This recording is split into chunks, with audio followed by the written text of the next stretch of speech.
Hi friends, ఈరోజు నేను గంగాపురం వచ్చా. ఇక్కడ చాలా పురాతనమైన టెంపుల్‌కి వచ్చాను ఈరోజు. లక్ష్మీ చెన్నకేశవ స్వామి టెంపుల్.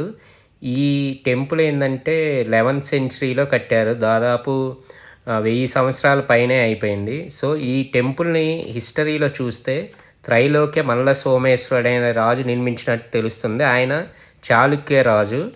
సో, ఈ ఊరిని అంతకుముందు ఇప్పుడు గంగాపురం అంటున్నారు. అంతకుముందు కేశవపురము, మాయాపురము, మత్స్యపురము, దురితపురము అని అంటున్నట్లు హిస్టరీలో ఉంది. సో, ఈ టెంపుల్ గురించి స్కంద పురాణంలో, మళ్ళీ పాల్కురికి సోమనాథుడు రచించిన పండితారాధ్య చరిత్రలో కూడా గంగాపురం చెన్నకేశవ స్వామి ఆలయం గురించి వివరించారు. ముఖ్యంగా ఈ టెంపుల్ని చూస్తే కింద రాతితోటి పైన మట్టితోటి కట్టినట్లు తెలుస్తుంది. హిస్టరీలో చూస్తే ఈ టెంపుల్ మహబూబ్ నగర్ జిల్లాలో ఉంది. సో, అత్యంత పురాతనమైన చారిత్రక దేవాలయాల్లో ఇదొకటి మహబూబ్ నగర్ జిల్లాలో. సో, ఇక్కడ లక్ష్మీ చెన్నకేశవ స్వామికి ఆ పేరు ఎలా వచ్చిందంటే, లక్ష్మీ సమేతుడైన నారాయణుడు ఈ క్షేత్రంలో చెన్నకేశవ స్వామిగా స్వయంగా వెలిశారని పురాణాలు చెబుతున్నాయి. గజేంద్రుడు రక్షించిన సమయంలో ఆయన శంకు చక్రాలు తారుమారవుతాయి. ఆ తర్వాత కేసి అనే రాక్షసునితో నారాయణుడు 12,000 సంవత్సరాలు యుద్ధం చేసి సంహరించడంతో ఆ శంకు చక్రాలు యథాస్థానానికి చేరుతాయి. కేసి అనే రాక్షసుని సంహరించడంతో చెన్నకేశవ అనే పేరు వచ్చిందని, లక్ష్మీ సమేతుడు కావడంతో శ్రీ లక్ష్మీ చెన్నకేశవ ఆలయంగా ప్రసిద్ధి చెందిందని పురాణాలు హిస్టరీలో తెలుస్తుంది. సో, ఈ ఆలయం చరిత్ర గురించి చూస్తే గంగాపురం చాళుక్య చక్రవర్తుల ఉపరాజధానిగా ఉండేది.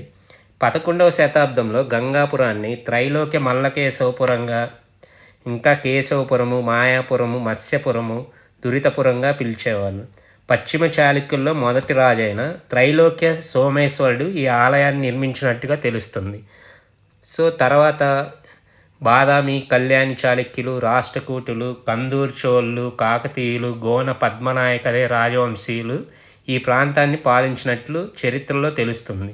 సో, అదేవిధంగా ఈ ఆలయం గోడలపైన చెక్కిన శిల్పాలు చాలా అబ్బురపరుస్తాయి. ఈ ఆలయం దగ్గర ఉండే కోనేరు ముందు భక్తులు దేవుణ్ణి దర్శించుకునే ముందు ఈ కోనేరులో స్నానం చేసి తర్వాత దేవుణ్ణి దర్శించుకుంటే మంచి జరుగుతుందని భక్తులు నమ్ముతారు. సో, ఇక్కడ ఏంటంటే ఎవ్రీ ఇయర్ ఏ టైంలో రథసప్తమి ఆ టైంలో చాలా ఎక్కువ భక్తులు వచ్చి ఈ టెంపుల్ని దర్శించుకుంటారని తెలుస్తుంది.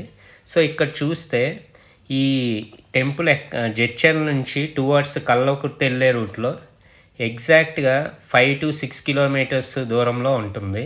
సో, ఇది చాలా పురాతనమైన టెంపుల్. ఇప్పటికీ కొన్ని వేల సంవత్సరాలైనా సరే ఈ కోనేరు ఇప్పటికి కూడా అలాగే ఉంది. సో, ఇది చాలా పురాతనమైన టెంపుల్. ఇది దర్శించుకుంటే చాలా మంచి జరుగుతుందని తెలుస్తుంది. అక్కడ ఉండే టెంపుల్లో కూడా భక్తుల్ని వాళ్ళని చూస్తే తెలిసింది ఏంటంటే, వాళ్ళని అడిగితే ఇక్కడ స్వామివారికి ఇష్టమైన